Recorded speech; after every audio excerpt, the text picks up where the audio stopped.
Have you ever heard a secret that's so special, so powerful, it feels like magic? Well, today, we're going to uncover one of the greatest secrets ever told. It's a story about a hidden treasure, but it's not gold or jewels. Oh no, it's something way, way more powerful than that. So I want you to think for a second. What do you think it is? What's the most powerful thing in the entire world? It's a big question, right? Well, a long, long time ago, a man named Udva asked his best friend a very similar question. And his best friend, well, it just happened to be the one and only, the amazing Lord Krishna. See, Uddhava loved Krishna more than anything, and he really wanted to know the secret. What was the very best way to win his heart? How could he feel as close as possible to his dearest friend? So he just went ahead and asked him. Okay, so get ready for this, because Krishna's answer was not what Uddhava expected at all.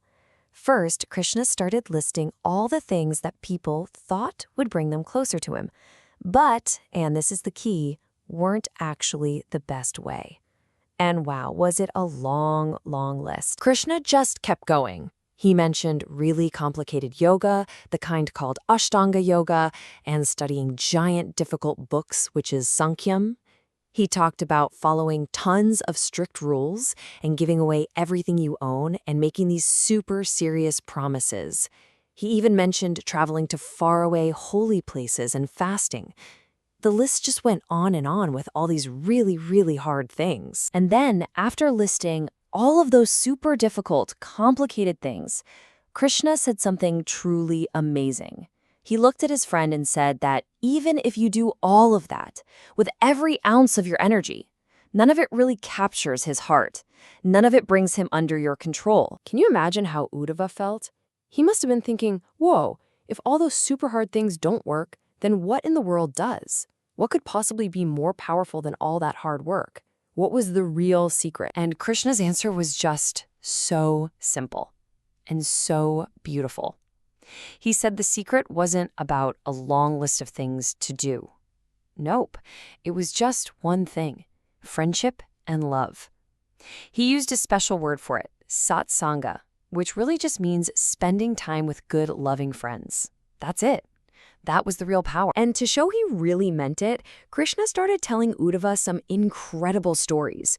He wanted to prove that all different kinds of beings, some you would never expect, had found their way to him not by being the smartest or the strongest, but just by having a heart that was full of love. He told the story of a great elephant king, Gajendra.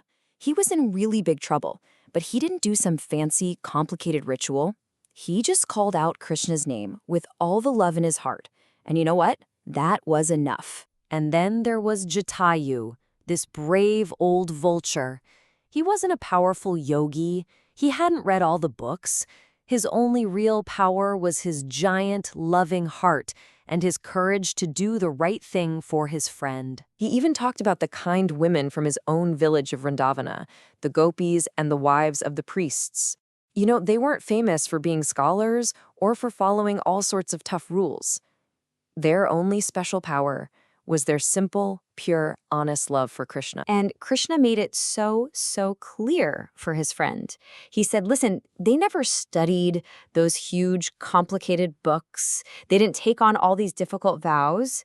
They reached me simply, easily, just through their love and their friendship. Then Krishna shared the most powerful example of all. He started talking about the incredible, unbreakable love the gopis had for him.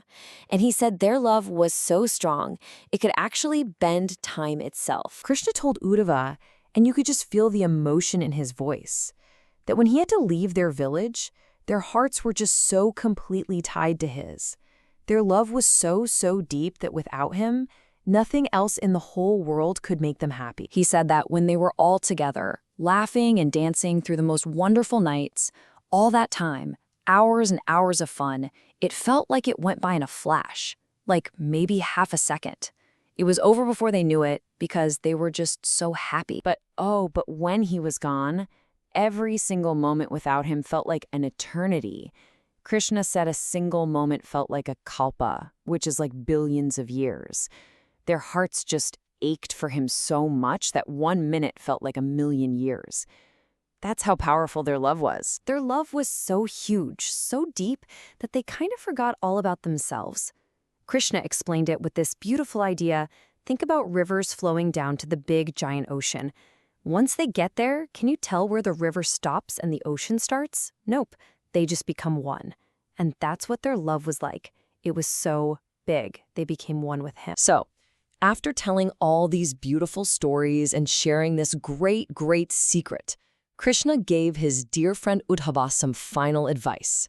He showed him exactly how to walk on this simple, wonderful path of the heart. He told him to forget about all the complicated stuff. Forget all the difficult rules and ideas. Instead, he said, first, just listen to your own heart.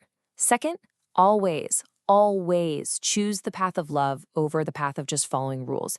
And third, take that amazing feeling of love and share it with everyone and everything you meet. And that right there is the great secret. The most powerful thing in the entire world isn't something complicated you have to go find. It's the simple, pure love that's already waiting right inside your own heart. So, the only question left for all of us is, how will you follow that path of the heart today?